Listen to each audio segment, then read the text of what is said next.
యలమంచిలి నియోజకవర్గం నుంచి జనసేన పార్టీ తరఫున విజయ్ కుమార్ ఎమ్మెల్యేగా విజయం సాధించారు. మొదటిసారి శాసనసభలో అడుగు పెట్టబోతున్నారు. మొదటిసారిగా ఎమ్మెల్యే అయినటువంటి నేపథ్యంలో ఆయన ఎలా ఫీల్ అవుతున్నారని అడిగి తెలుసుకుందాం. సార్, మీరు మొదటిసారి ఎమ్మెల్యేగా శాసనసభలో అడుగు పెట్టబోతున్నారు. సో ఎట్లా ఫీల్ అవుతున్నారు మొదటిసారి ఎన్నికైన నేపథ్యంలో?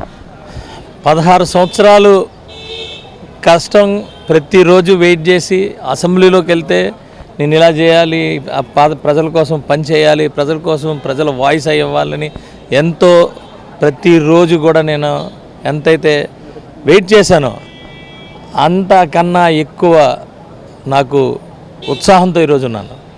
డెఫినెట్గా ఇది నాకు ఒక ప్రజలు కల్పించిన, అలాగే పవన్ కళ్యాణ్ గారు, చంద్రబాబు నాయుడు గారు ఇచ్చిన ఆశీర్వాదంతో నేను ఎప్పుడు అంటూ ఉంటాను, నా దేవాలయానికి నేను వెళ్ళడానికి రెడీగా ఉన్నాను.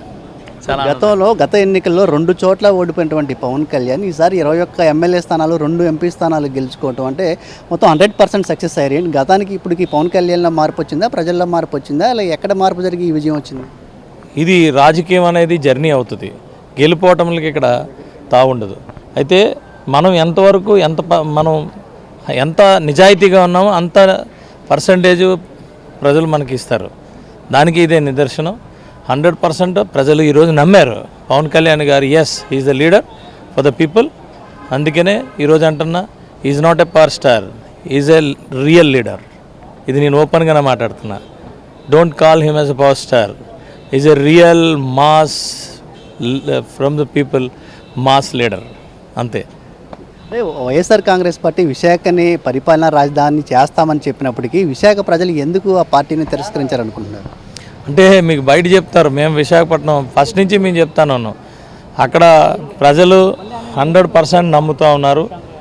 విశాఖపట్నాన్ని అమ్మటం కోసమే విశాఖపట్నం రాజధాని అనే స్టేట్మెంట్ వచ్చిందనేది నమ్మారు. కాబట్టి ఈరోజు మీరు 2019లో 4 అసెంబ్లీ సీట్లు మరి తెలుగుదేశానికి ఇవ్వడం జరిగింది. ఈరోజు చూడండి, మీరు ఏ అసెంబ్లీ సీటు చూసినా మోర్ దెన్ 50,000 ఓటు మెజారిటీ. ఇది ఊహించలేరు. ఇది ఎంపీ కాదు, ఎమ్మెల్యేలు ఉన్న 2 లక్షల ఓట్లలో అందులో 150,000, 170,000 ఓట్లు పడితే అందులో మెజారిటీ 50,000 పైనే. 95,000 top majority, 92,000 second top majority, 83,000 third top majority, 70,000 fourth top majority, 63,000 percentage వైజ్గా టాప్ ఇన్ ఆంధ్రప్రదేశ్. పర్సంటేజ్ అంటే 130,000 ఓట్లు పడితే 63,000 ఓట్లు మెజారిటీ. అంటే పర్సంటేజ్ వైజ్గా టాప్.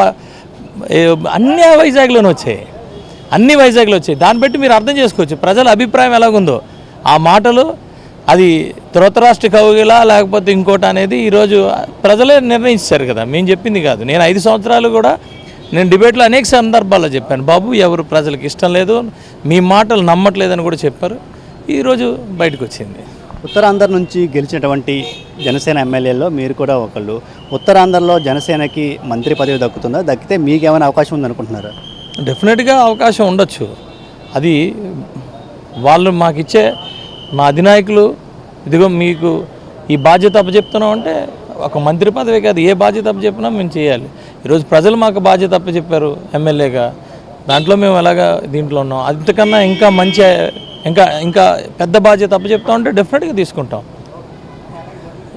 అది అంతే, అంతకన్నా ఏం లేదు. మాకు రాదు వస్తుందని మేము చెప్పం. వాళ్ళు ఏ బాధ్యత ఎవరో వాళ్ళకి అప్పచెప్పాలి కదా బాధ్యత, డెఫినెట్గా అప్పచెప్తారు. థ్యాంక్ యూ అండి.